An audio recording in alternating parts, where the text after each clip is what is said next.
MMA fortune teller. The teller.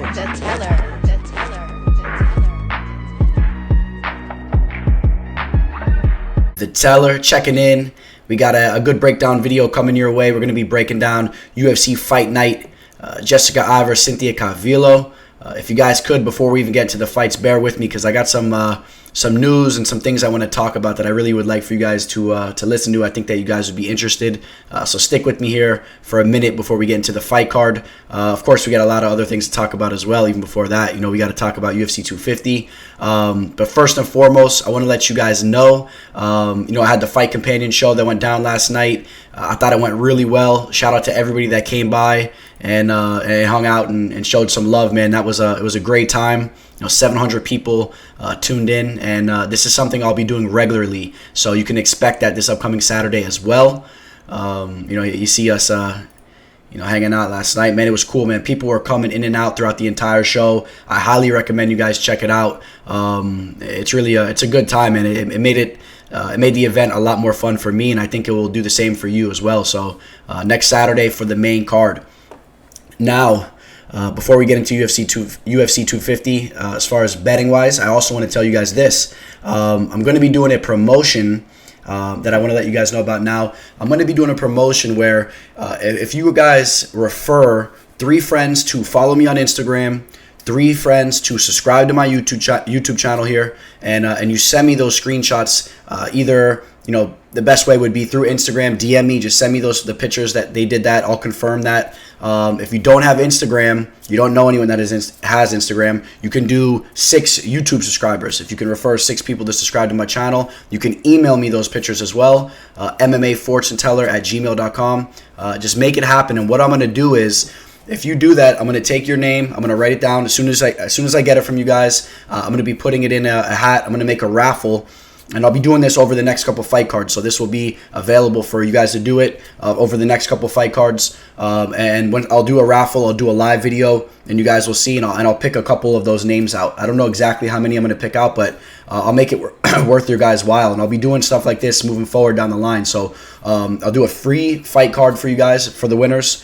And that's a $60 value over here. Usually I charge $60 for a fight card, and and I'll make you guys some money. So just letting you guys know about that, and I'll keep you guys up to date with that. But if you're interested, you guys know what to do, man. Just shoot me a DM on Instagram. Let me know that you've done that. Get your friends or whatnot. Just get 3 new people to follow me on Instagram, 3 new people to subscribe to my YouTube channel. Just give me some proof you did that, and I'll be throwing you in the raffle. So just to touch upon that. All right, so yeah, now what we got to talk about now, man. We got to talk about UFC 250. I thought it was a hell of a card. It was another profitable night. I'm sure a lot of you guys know that already. It wasn't the most profitable night. Before we even get to the card, I'll let you guys know what I bet. My bet was a 5-unit play on Cody Stamann and Sean O'Malley, a parlay. Profited 3.29 units on that. And then I had another 2-unit play on Corey Sandhagen. Got him right around even odds. And you guys obviously saw how that went. I was very disappointed. I feel like we didn't even get to see that fight take place. But that's the fight game. Shout out to Aljamain Sterling. He showed up, and he went out there like a madman and just got that body triangle and just subbed Corey. I would have never expected that. I thought Corey has very good jiu-jitsu himself. I would have never expected him to get subbed that quickly. I thought if that fight was able to play out a little bit longer, I thought we would have seen Corey take over the striking a little bit. And I think Corey will be back. I think he's a very skilled fighter. But, other than that, just to give you guys some more insight, I was eyeing a possible play on Ian Heinisch, but didn't pull the trigger on that. Was looking into Cody Garbrandt a lot too, very deeply, but I didn't pull the trigger on that. I was a little worried about his chin, and the line ended up going way too high for me to touch him, as far as I was concerned, around minus 160 with him coming off 3 knockouts. But let's talk about that knockout, man. Cody Garbrandt, man, he gets that knockout. That was disgusting. Like I said, if you guys haven't checked out the Fight Companion video, you guys should check it out. When that happened, man, the whole crew was going nuts, during that fight when it happened. Actually, a lot of people that were riding with me on the show over there, they had money on Rafael Assunção. So, of course, I had Cody Garbrandt to win that fight, but no official play on him. And I'm really happy to see that Cody got back in the win column. I'm a big fan of his, and I think he's a very skilled fighter. So he just has to watch out with his chin, man. Keep working on that striking defense. Amanda Nunes, you guys know what was up with that. Amanda Nunes just destroyed Felicia Spencer. We talked about the Aljo fight. Neil Magny versus Anthony Rocco Martin, a very close fight, kind of boring. Sean O'Malley, how about that knockout? Like I said, that was a part of the parlay, man. You guys had to jump on that early. At least have grabbed it around minus 450 or whatever, minus 400. Sean O'Malley that's a guy that you want to keep an eye on as far as betting on him, as far as him making his run down the top 15, working his way up towards a title shot. He might be like the next type of Conor McGregor, man. That guy is disgusting with the striking. Bruce Leroy pulled off the upset. I saw a lot of money coming in on Chase Hooper. I would have wanted nothing to do with that. I feel bad for anyone that touched that. I mean, Chase Hooper has holes in the striking game and whatnot, and obviously if he wasn't able to use the jiu-jitsu, and he got roughed up. And then you guys know what we got to talk about. Cody Stamann, like I said, was the other leg of my parlay. Check out Brian Kelleher. And just to touch upon that, I saw a lot of people commenting in my breakdown video from last week. I guess for those of you guys that don't really kind of know what kind of guy I am, man, I like to joke around. Obviously, I'm somewhat serious too, but don't take it that serious. A lot of people are like, oh, I see what kind of guy you are. They were all butthurt about me kind of busting Kelleher's balls a little bit. But you know what? Brian Kelleher, he did stiff me. He was supposed to come on the show. He confirmed he was, and then he pulled out on me. And it was very strange the way he did it. Like I said, he was doing multiple interviews with guys that have like 40 subscribers on YouTube, and there was obviously a reason why he decided, I guess, just to not come on my show or whatever, because he was messaging me back and forth for quite some time. But it was all for fun, bro. It was all for fun. I ended up making a play against him, and the play was just based off the fact that Cody Stamann was just a way better fighter, in my opinion. I think Brian Kelleher is overrated, just coming off that knockout by Hunter Azor. I think Brian Kelleher is not on the level, and I said it. I think he'll be cut down the line. I think he'll lose one or two more fights, and he'll probably get cut. He looked pretty like he was tough in there, but striking's not on point. Cody Stamann was dipping and dodging, beautiful head movement. Kelleher was trying to go for takedowns, and Cody Stamann was stuffing them with his pinky. Cody Stamann is a guy. Keep an eye on him. He's a very solid fighter, and obviously he was fighting with a heavy heart last night. You saw him break down in tears as soon as that fight ended, and that was it's a sad thing to see, man, for Cody Stamann. How about Alonzo Menefield? Everyone had Alonzo Menefield to win that fight. I know a lot of people had bets on him too, man. You guys could.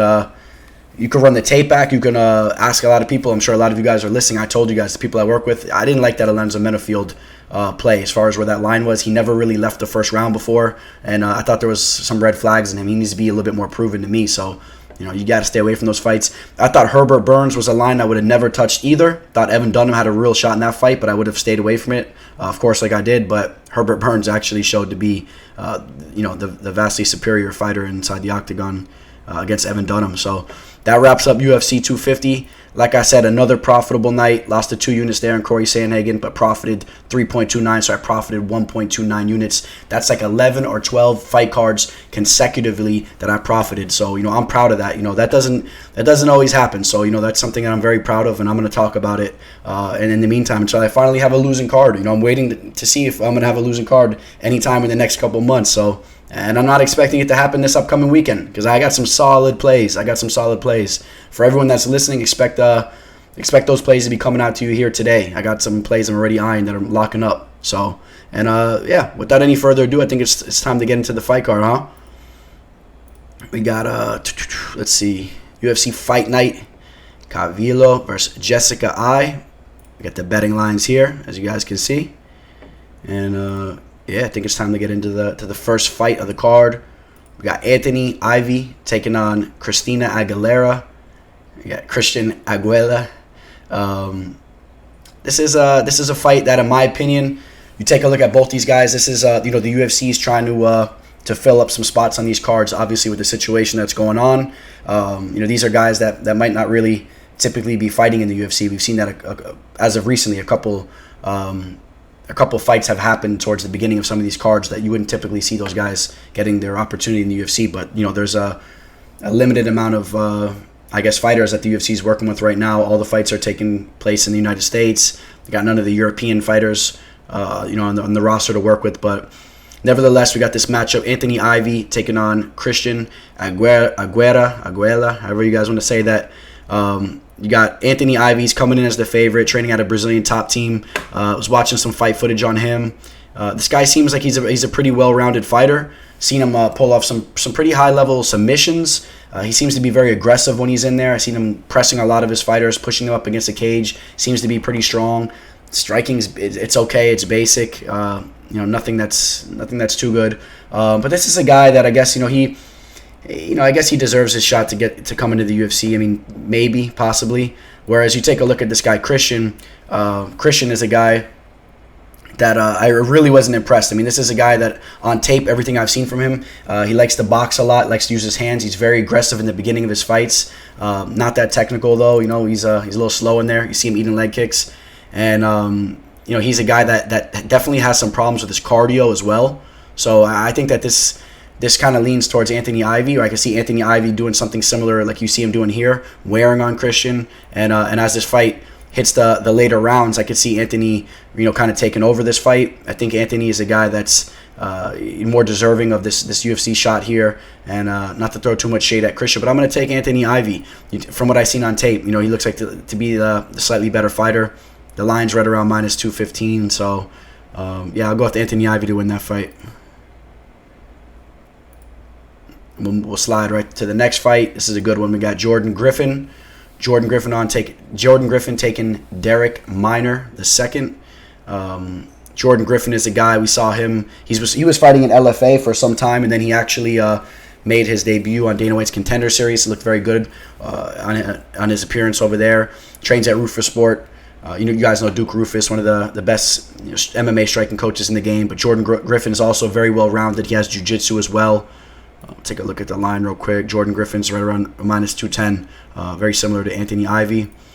Jordan Griffin, we take a look at him here, man. He's got striking. He's got jiu-jitsu. Nasty head kick there. He's a stud of a fighter, man. I like Jordan Griffin. I've spoken with him a few times. Darrick Minor, on the other hand, this is a guy, he's actually coming off an interesting match, right, against Grant Dawson. Grant Dawson is one of the top prospects, and, he got the finish early, but Grant Dawson's the real deal.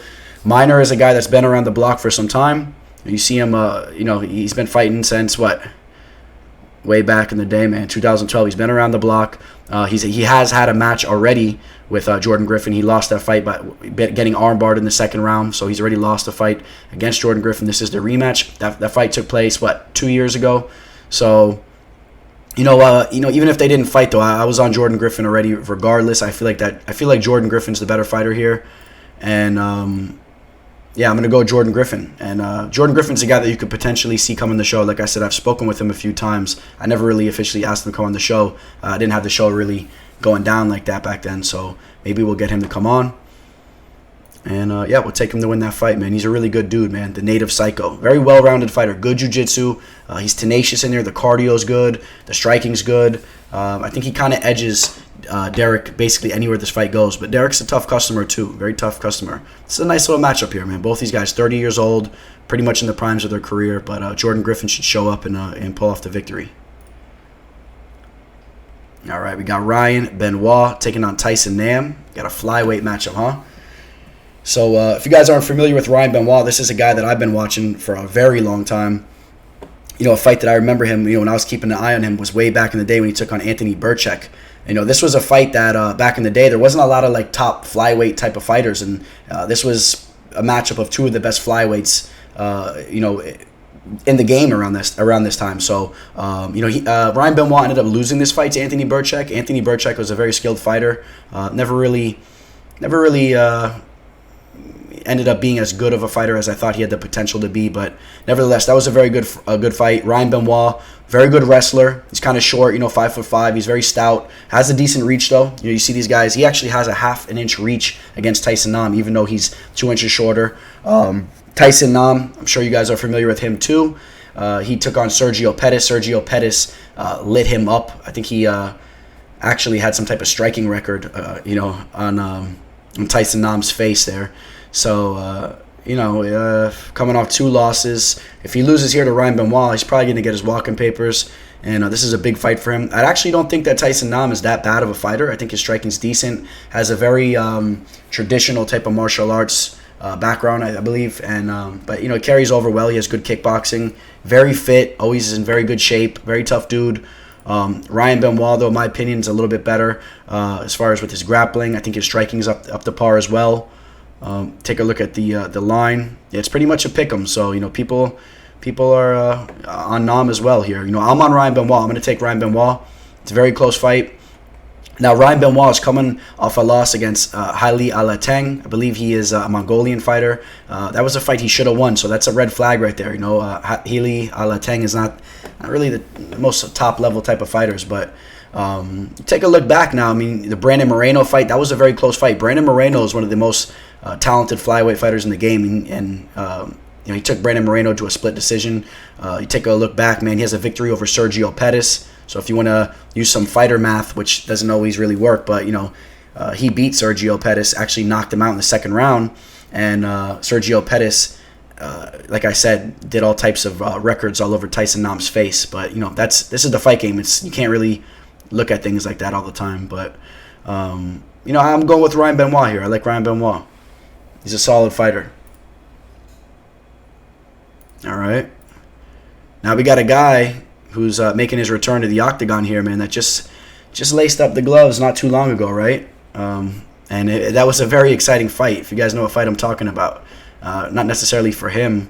Actually, excuse me, we're going to hold off on that fight. I got one more fight before that, excuse me. I was talking about the Charles Rosa, Kevin Aguilar fight, referring to Charles Rosa, but actually we have Julia Avila first, taking on Gina Mazzany. We'll touch upon this real quick. Gina Mazzany, believe this is my boy Timbo's girlfriend. You guys know Tim Elliott, just spoke with him the other day too.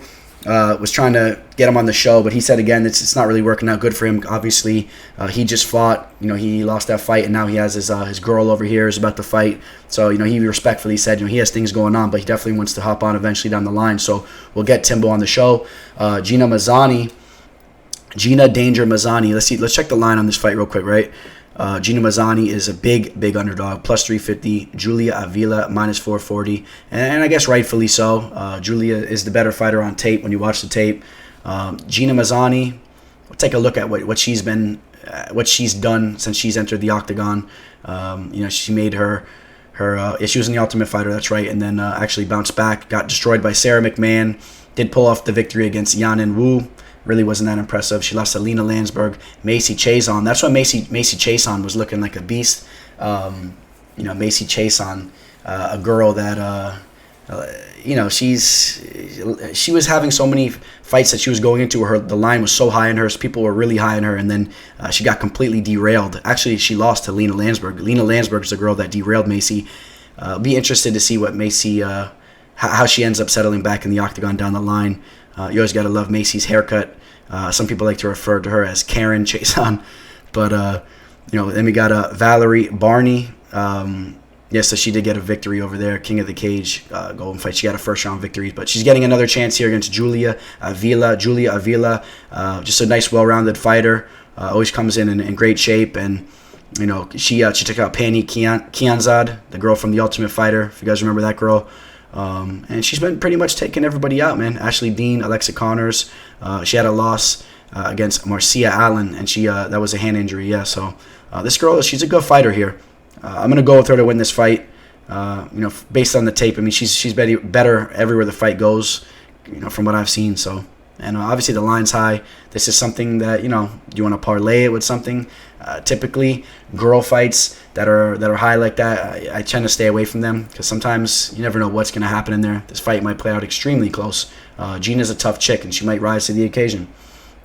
All right, so now we're going to go back to the fight I was talking about. Charles Rosa, right? Charles Rosa, just coming off a loss, just fought not too long ago where he almost was put in, three or four twisters, against Bryce Mitchell.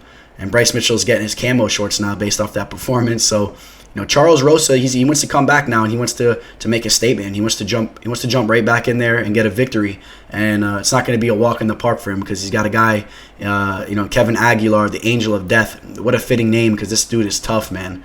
Extremely tough fighter, good striking. He's well-rounded, good wrestling, good takedown defense. If Charles Rosa wants to try to use his BJJ, good luck because Aguilar has excellent takedown defense. He's going to be stuffing takedowns. Now I'm a big fan of Rosa. I like what he brings to the table, man. Charles Rosa is a guy that has very good jiu-jitsu. We've seen him pull off some nasty leg triangles off his back. This is a guy that's he's a very good fighter.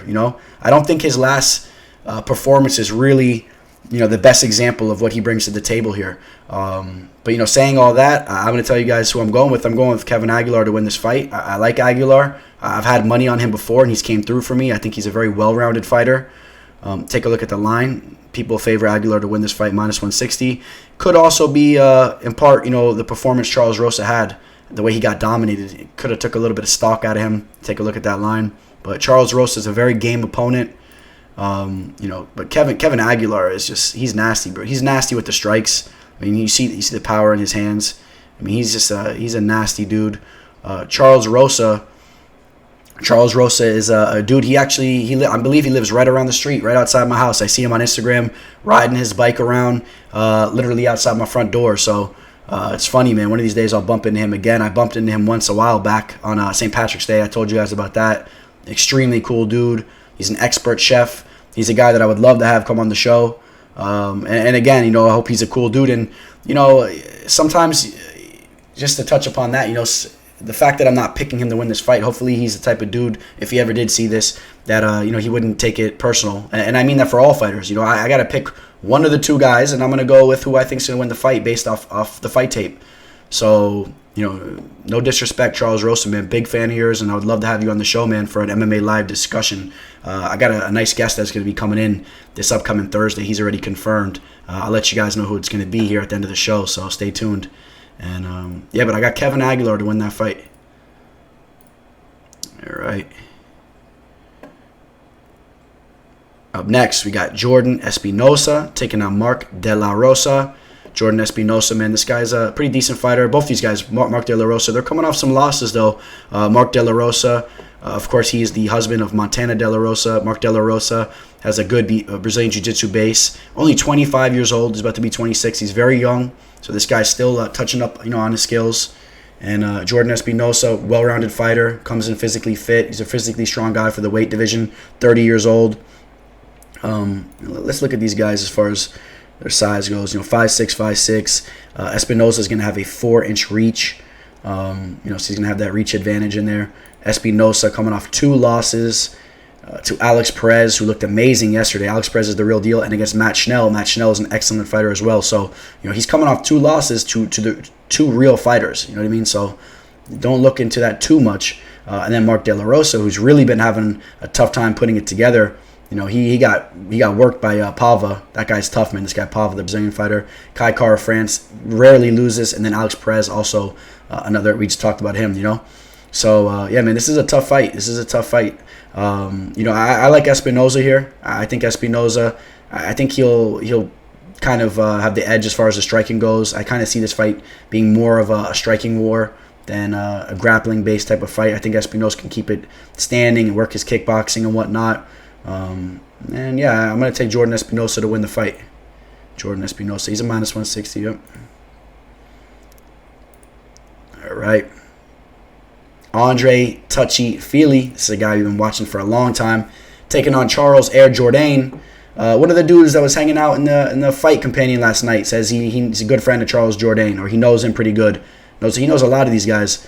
It's pretty cool chatting it up with him. And I'd like to have him on the show again, man. Really cool dude. Andre Fili. Andre Fili, man, this guy literally grew up over there with Team Alpha Male. He's only 29 years old now still. He's been in the fight game for quite some time. Coming off a loss against Sodiq Yusuff. But, just the fact that he hung in there, went the distance with Sodiq, that's almost a feather in his cap in its own right. Sodiq's out there knocking everybody out.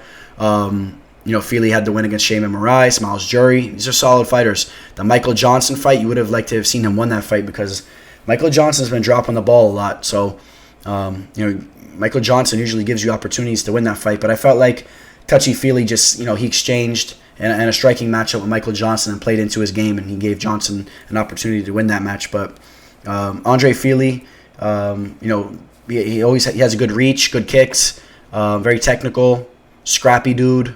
Charles Jourdain, this guy is a real kickboxer. That's what this guy is. He's a kickboxer that came over to MMA. Very, very technical. We saw him get beat up, though, by Des Green. Des Green is a guy that we also were talking about last night. The guy who I'm referring to. Sorry, your name's slipping my mind right now, but Des Green is actually, he said, one of his really good friends. We talked about Des Green's situation. I wish the best for him and whatever can happen from that situation. But yeah, he had a loss against Des Green, but came back and had a nice victory against Duho Choi. So his striking's there. This guy, he can strike with the best of them. This guy's a legit kickboxer. I have a feeling that if Andre Fili sits there and strikes with him, this could be a very, very close match. I'm going to edge Andre Fili to win this fight based on the sole fact that I think he's a more well-rounded fighter, training there at Team Alpha Male for such a long period of time. I like his grappling abilities and his striking abilities. He's an overall solid fighter. So I'm going to go with Andre Fili to win the fight. Yeah, man, I'm a fan of Andre's. Andre's he's an interesting dude, man. You guys remember him over at when that whole altercation happened with McGregor and Cody Garbrandt. Andre Fili was ready to go. Andre Fili's like, let's split the room in half then, He's a scrapper. He's a real fighter, man. You see his tooth missing and whatnot. I like Andre. Cool dude, man. So hopefully he gets the victory there. Andre Fili minus 235. That's a high line in my opinion. It's a high line, but Andre should rise to the occasion hopefully. So all right.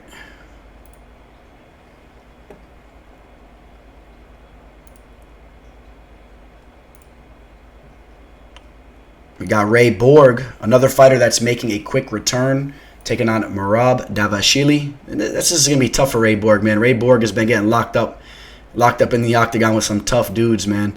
And honestly, I thought Ray Borg, even though he just lost to Ricky Simone, which that was one of my plays, of course you guys remember. And you see how it says split decision? That's complete BS. That fight was actually absolutely dominated by Ricky Simone, in my opinion. It was a very entertaining fight, but Ricky Simone won every single round.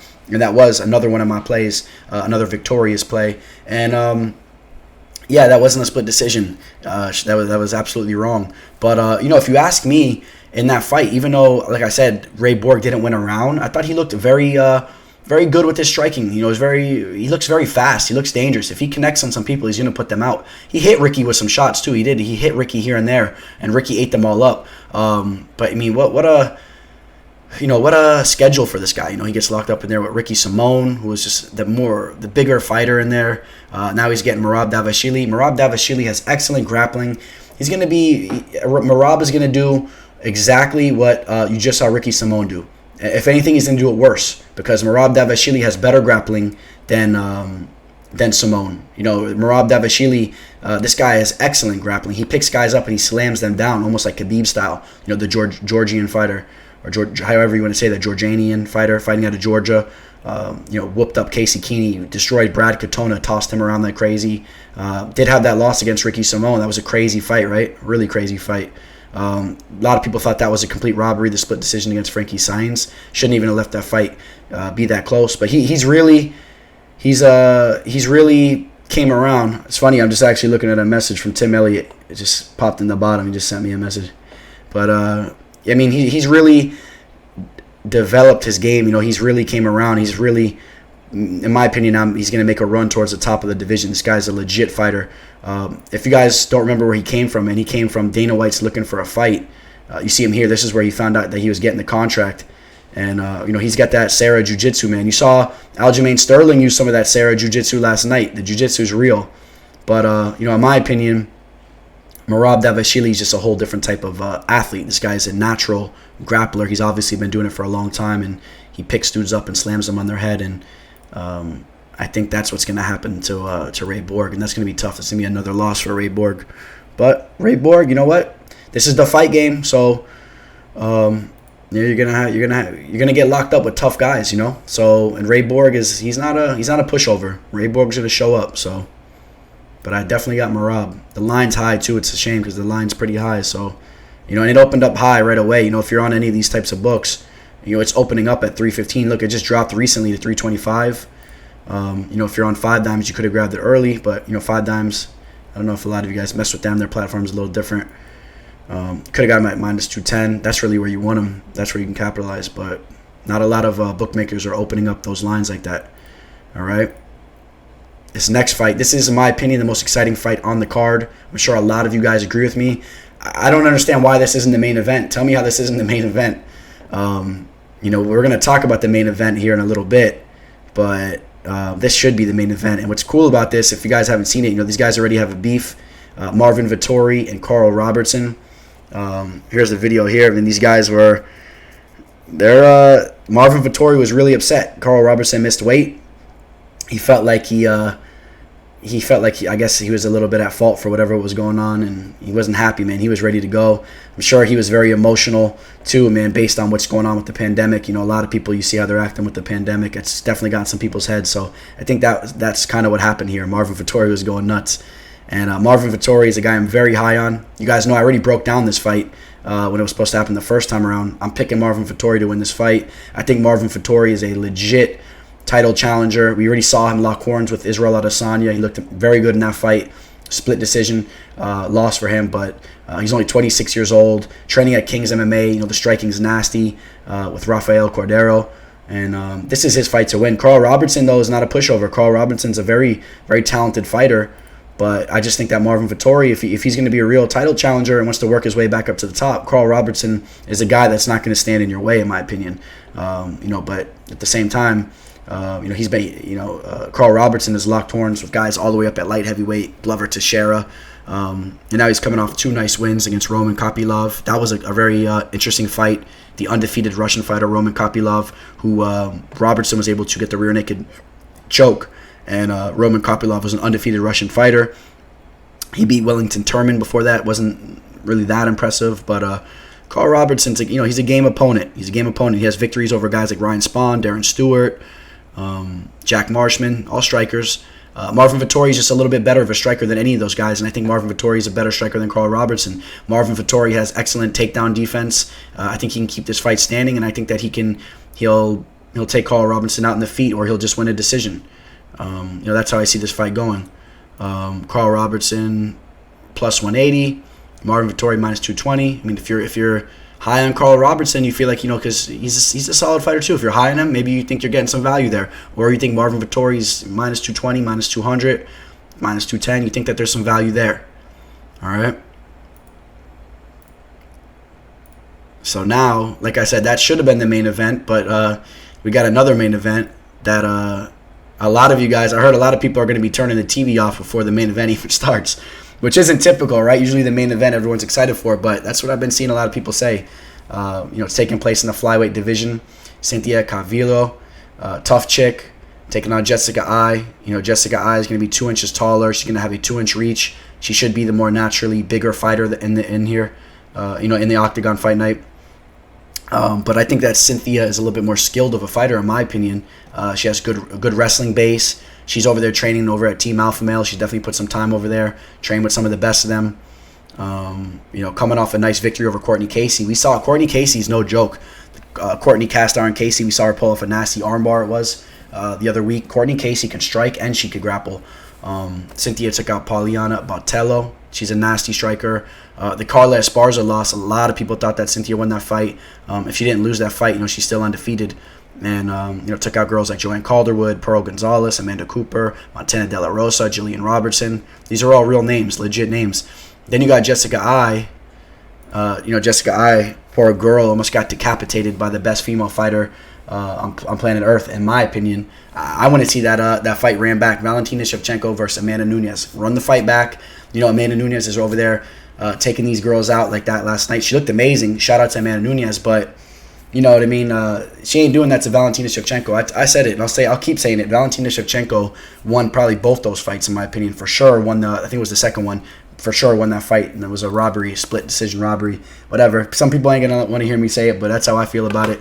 I think Valentina is the most technical, most high-level women's MMA fighter that I've ever seen, period. Amanda Nunes, she's very technical, but she's very strong. She's brute. The power she has in her hands is nasty. But I just love watching Valentina fight. She's like a dancer in there, man. She's just so technical.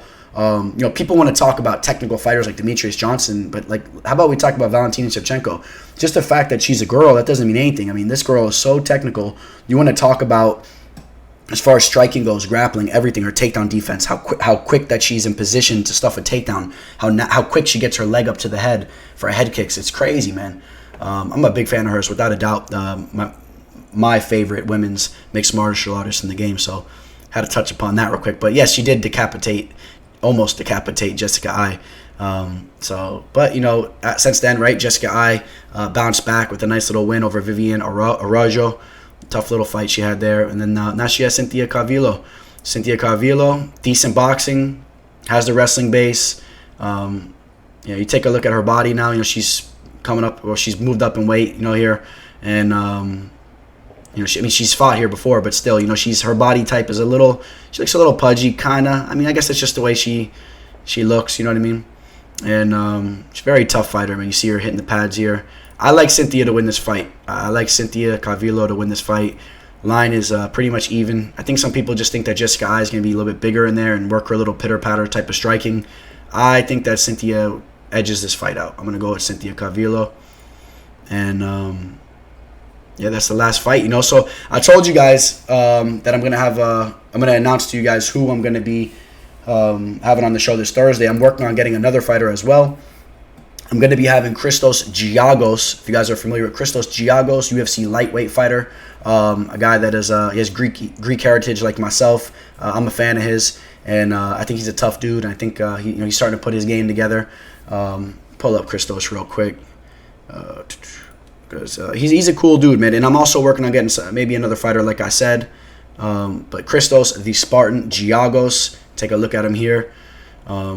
You know, coming off a loss against Karl, but before that, had put some nice wins together against Demir Hasnovic and Mizuto Hiroto.